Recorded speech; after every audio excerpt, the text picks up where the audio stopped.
Star Wars: The Rise of Skywalker. Now, the opening of this movie felt to me like a mismatch to the rest of it. And at first I kind of thought, are they taking a cheap approach to this? It looked like something out of Doctor Who. What I mean by that is it had kind of a cheesy, kind of cheapish, silly kind of look to it. Although the idea of Kylo dropping into a Doctor Who episode and cutting everything to pieces, I found that kind of amusing. That's an episode I'd like to see. Oh, look, it's good to know they have some pickled Snoke in case they ever need to dry one out for a future episode. Now, this movie is easy to tease. There's a lot of stuff here that doesn't really add up, or there's just not enough time to figure it out. It's relentless in its delivery. But say what you will about J.J. Abrams, he knows how to frame a shot that makes you want to look into it. And that converts so well to 3D. I love this moment of looking up through these hatch doors. And the voice of that guy is actually a cameo. In a lesser movie, the rapid-fire editing would be an excuse to take shortcuts on the 3D.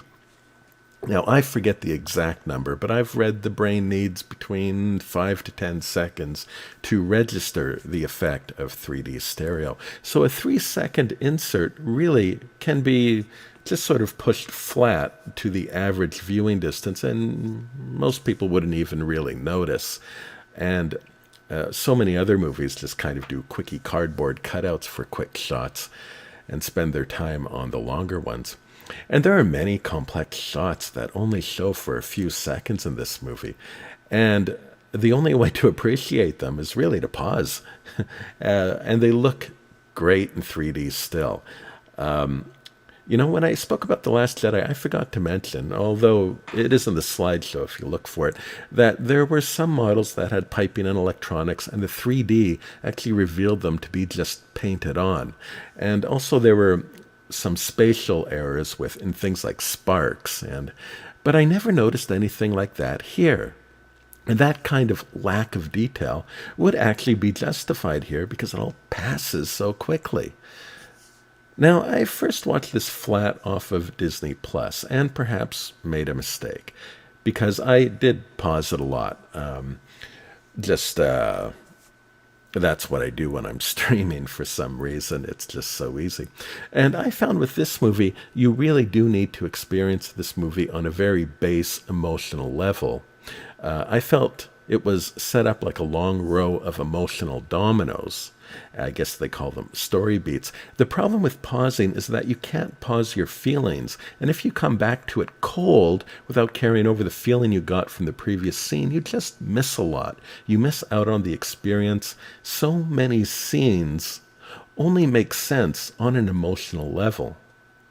Now, the shot I was looking forward to seeing in 3D the most was this big water scene filmed off of the coast of Alberta.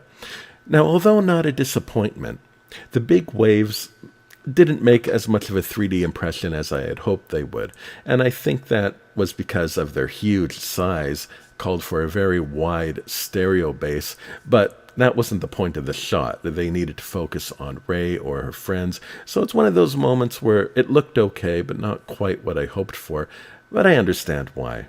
And it's also a curious emotional beat, because Rey essentially ditches her friend to get on that ocean, and there's a lot about what she's doing that makes little sense, but the water surrounding her enforces what I might call a loneliness storm. This ocean really has always been there for this character. It's what anyone who wants to help her has to pass through to reach her.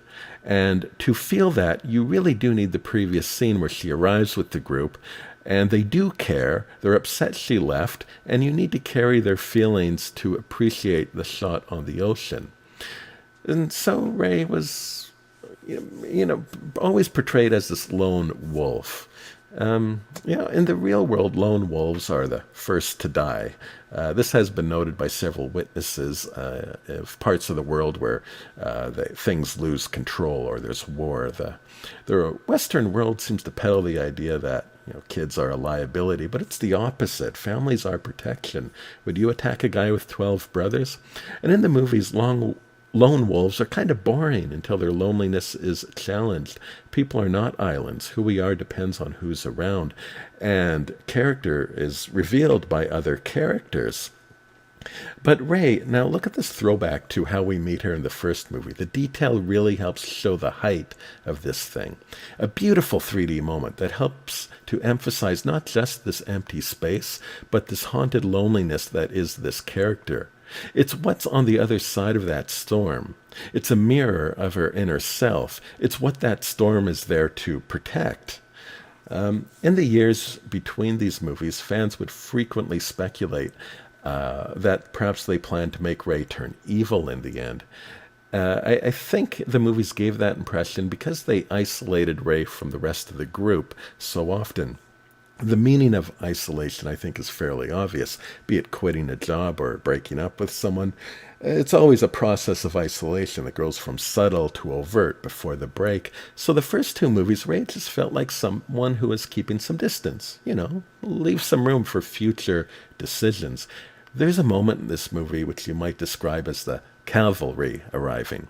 It's over the top, goofy, and surprisingly unimpressive in 3D, but I was struck by the magic of the feeling of having people come for you, just in complete opposition to what they tried to portray with Rey. Here they showed up for you. We're all in this together. You just happened to be here first. And it felt like a Star Wars moment. And there were not many during these three movies. The 6 or so hours leading up to that moment seemed to be shouting from their towers that you're all alone, everyone's alone. Han, Luke, Leia, Kylo, Rey, Poe, we're all alone, always depicted alone. And this is the only one that brings the primary cast together and have them do anything about a team. I couldn't tell you much about the war they were trying to win or why they brought horses to a space battle, but this one at least gave us a few moments of something that almost felt like friendship or family. And I realize now that's what was fun about the original. It wasn't any particular adventure. It was that the point was always to be in it together.